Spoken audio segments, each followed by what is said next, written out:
سچ کی برکت۔ شیخ عبدالقادر جیلانی، جنہیں غوث اعظم بھی کہتے ہیں، بہت بڑے بزرگ اور ولی اللہ ہو گزرے ہیں۔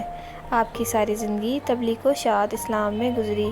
بے شمار لوگوں نے آپ سے روحانی فیض حاصل کیا۔ آج بھی دنیا آپ کی تعلیمات سے فیض یاب ہو رہی ہے۔ آپ کو بچپن سے ہی علم حاصل کرنے کا بے پناہ شوق تھا۔ آپ نے ابتدائی تعلیم کو اپنے قصبے جیلان میں ہی حاصل کیا، لیکن دین کی اعلیٰ تعلیم حاصل کرنے کے لیے بغداد جانا پڑتا تھا۔ اس زمانے میں گاڑیاں اور موٹر کاریں نہ ہوتی تھیں، اس لیے لوگ قافلوں کی صورت میں پیدل سفر کرتے تھے۔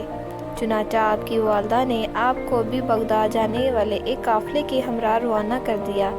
سفر پہ روانہ ہونے سے پہلے آپ کی والدہ نے آپ کو کچھ خوراک اور 40 اشرفیاں گزر اوقات کے لیے دیں۔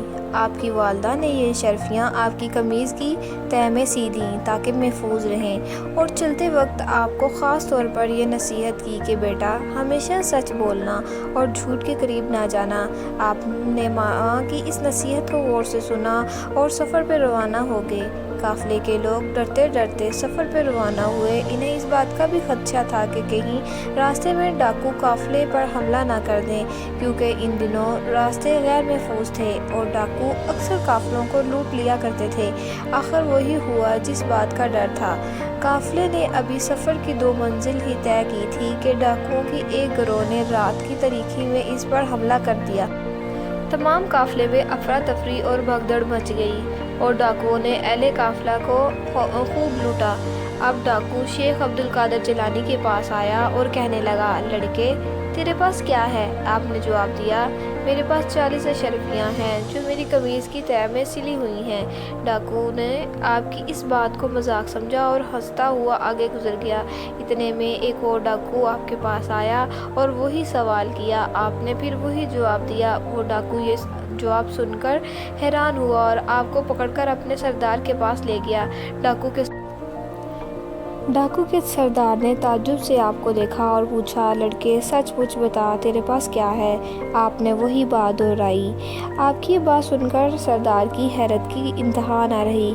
آپ نے اپنی قمیض کی تہہ کو کھولا تو پوری 40 اشرفیاں زمین پر گر پڑیں۔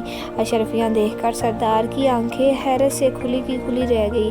اس نے آپ سے مخاطب ہو کر کہا، لڑکے، تو نے سچ بول کر اپنا راز کیوں فاش کر دیا، حالانکہ تو آسانی سے اپنی اشرفیاں بچا سکتا تھا؟ آپ نے جواب دیا، میری ماں نے مجھے نصیحت کی تھی کہ بیٹا، ہمیشہ سچ بولنا۔ میں نے اپنی ماں کی نصیحت پر عمل کیا ہے۔ آپ کا یہ جواب سن کر سردار اس قدر متاثر ہوا کہ بساختہ اس کی آنکھوں میں آنسو آ گئے۔ وہ سوچنے لگا کہ ایک طرف یہ لڑکا ہے جسے اپنی ماں کی نصیحت کا اس قدر خیال ہے، اور دوسری طرف میں ہوں کہ اپنے مالک کی حقیقی احکام سے غافل ہو کر بے گناہ لوگوں کو لوٹتا ہوں۔ اس کے دل سے غفلت کا پردہ دور ہو گیا۔ اس نے توبہ کر لی اور قافلے کا لوٹا ہوا مال واپس کر دیا۔ اس طرح آپ کی سچائی کی بدولت ڈاکوؤں کی اصلاح ہو گئی اور وہ نیکی پر اور پرہیزگاری کی زندگی گزارنے لگے۔ اس سے ہمیں یہ اخلاقی سبق ملتا ہے کہ ہمیشہ سچ بولنا چاہیے، کیونکہ 100 جھوٹ سے بہتر ایک سچ ہوتا ہے۔